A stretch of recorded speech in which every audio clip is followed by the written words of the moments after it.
होती है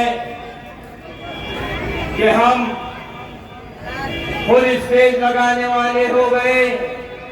खुशी इस बात की होती है कि हम खुद इलेक्शन लड़ने वाले हो गए। खुशी इस बात की होती है कि औरंगाबाद शहर के गयूर मुसलमानों ने अपनी खुद क़यादत खड़े करी।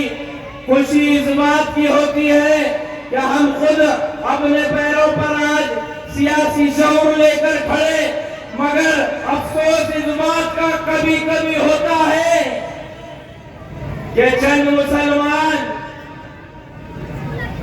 मुसलमान हमारे ही बीच के जो कहते हैं इंडिया अलायंस को देखो। मैं आपको इंडिया अलायंस की हकीकत बता दूं। अगर वाकई में कांग्रेस मुसलमानों की हमदर्द है, अगर वाकई में राष्ट्रवादी मुसलमानों की हमदर्द है, तो इस महाराष्ट्र रियासत में 48 सीट है। इस महाराष्ट्र में 48 सीट है और मुसलमानों की आबादी इस महाराष्ट्र में 1,40,00,000 की है। तो आप मुझे बताइए, 1,40,00,000 की आबादी वाले इस रियासत में महाराष्ट्र में 48 सीट होने के बावजूद एक भी सीट मुसलमान को क्यों नहीं दी जाती? क्या मुसलमान की यह हैसियत है? क्या मुसलमान अपना व्यवहार नहीं रखता? बताइए। अगर आपके पास वोट मांगने आए तो उन्हें जरूर बताइएगा, उनसे जरूर ये सवाल पूछिएगा कि मिल्लत इस्लामिया का बेटा अब्दुल रहमान आलम खान कांग्रेस से सवाल करता है, राष्ट्रवादी से सवाल करता है कि इस रियासत में 48 सीट होने के बाद मुसलमानों को एक सीट क्यों नहीं दी जाती? अगर आप मध्य प्रदेश की बात करें तो मुसलमान 0। अगर आप गुजरात की बात करें तो मुसलमान 0। अगर आप नए जितने भी रियासत है उनकी बात करें तो मुसलमान 0। और इस हिंदुस्तान में पार्लियामेंट की सीट 543 है और पार्लियामेंट की सीट 543 में से सिर्फ 22 मुसलमान को दी जाती है। तो ये मुसलमानों के साथ इंसाफ है? बताइए, क्या ये मुसलमानों के साथ इंसाफ है? नहीं है बिल्कुल मेरे भाई। आज जिसके लिए ये वोट मांग रहे हैं, आज जिसके लिए ये वोट मांग रहे हैं, मैं आपको बताता हुआ चलूं, जो शाहगंज में दंगा हुआ था, जो शाहगंज में फसाद हुआ था, कि वो लोग फसाद कराने वाले हैं चंद्रकांत खैरे। एविडेंस है, वीडियो आई और सबने देखा। अर्शी सेना के जो सदर है उद्धव जी ठाकरे, अरे उद्धव जी ठाकरे क्या कहते हैं मैं आपको बता दूं। उद्धव जी ठाकरे कहते हैं कि हमें बाबरी मस्जिद शहीद करने का फख्र है। क्या आप इन्हें वोट दोगे? बताइए, क्या आप इन्हें वोट दोगे जिन्होंने बाबरी मस्जिद को शहीद किया? जब भी बात आएगी तो मैं मेरी नस्लों से कहूंगा, मैं उनके साथ खड़ा था जिन्होंने ट्रिपल तलाक की तारीफ की थी।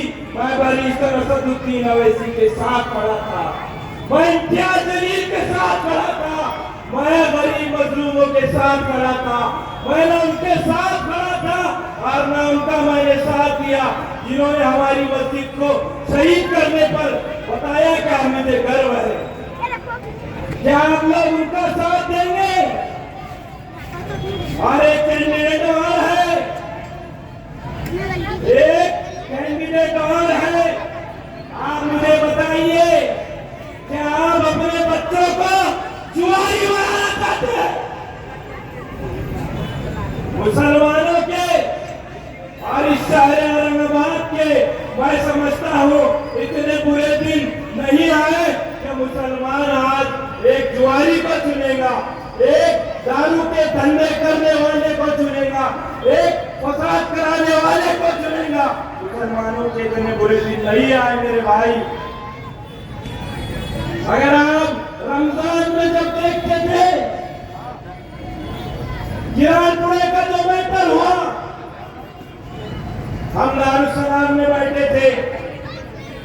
सदर मोहतरम सारिक नक्शबंदी को फोन आता है, उनसे कहा जाता है कि किरातोड़े में फसाद हो गया। उन्होंने इम्तियाज जलील साहब को फोन किया। इम्तियाज जलील साहब ने कहा मुझे भी फोन आ गए हैं, आप वहां पर जाइए, मैं वहां पर पहुंच रहा हूं। जब हम वहां पर गए तो इम्तियाज जलील साहब पहले से वहां मौजूद थे। भाइयों, दिल पर हाथ रखकर कहना और सच कहना, उस वक्त अगर इम्तियाज जलील वहां पर नहीं जाता तो कैसे मनाते औरंगाबाद शहर के लोग रमजान को और ईद को कैसे मना पाते? अगर फसाद होता तो शहर औरंगाबाद ही नहीं, महाराष्ट्र नहीं, वहां बल्कि पूरा मुल्क, इस मुल्क में, पूरे मुल्क में आग लग जाती और न रमजान सही से बन सकते और हमारे हिंदू भाइयों की न रामनवमी सही से बन सकती। अगर उस दंगे को रोकने वाले का कोई नाम है तो वो नाम इम्तियाज जलील का है। और फिर ये कहते हैं कि इम्तियाज जलील ने क्या किया, तो वो भी मैं आपको बता दूं, वक्त की कमी है, बस मैं 2 मिनट में अपनी बात खत्म करूंगा। इम्तियाज जलील ने, मैं स्टूडेंट का सदर है इसलिए मैं तालीम के इदारों में जाता आता रहता हूँ। इम्तियाज जलील ने हमारी मराठवाड़ा यूनिवर्सिटी को, बाबा साहेब अम्बेडकर यूनिवर्सिटी को 100 करोड़ दिलाने का काम किया। ये इम्तियाज जलील है। अगर आप अपने बच्चों का मुस्तकबिल चाहते हैं, अगर आप ये चाहते हैं कि औरंगाबाद में जातिवाद खत्म हो जाए, अगर आप ये चाहते हैं कि औरंगाबाद में डेवलपमेंट हो, अगर आप ये चाहते हैं कि औरंगाबाद की क़यादत कोई मुसलमान चेहरा, कोई पढ़ा लिखा चेहरा, कोई खानदानी चेहरा करे, तो मेरे साथ आपको बोलना होगा, हाथ उठाकर ये गवाही देना पड़ेगी कि आप मजलिस इत्तेहाद मुस्लिमीन के उम्मीदवार इम्तियाज जलील को वोट करोगे। हाथ उठाकर कहो कौन कौन इम्तियाज जलील साहब को वोट करोगे। मैं अपनी बात को खत्म करते हुए नारे से खत्म करता हूँ। सरफरोशी की तमन्ना अब हमारे दिल में है, सरफरोशी की तमन्ना अब हमारे दिल में है। देखना है जोर कितना बाजुए कातिल में है, वक्त आने पे तुझे है आसमां दिखला देंगे, वक्त आने पे तुझे है आसमां दिखला देंगे। हम अभी से क्या बताएं क्या हमारे दिल में है, क्या हमारे दिल में है।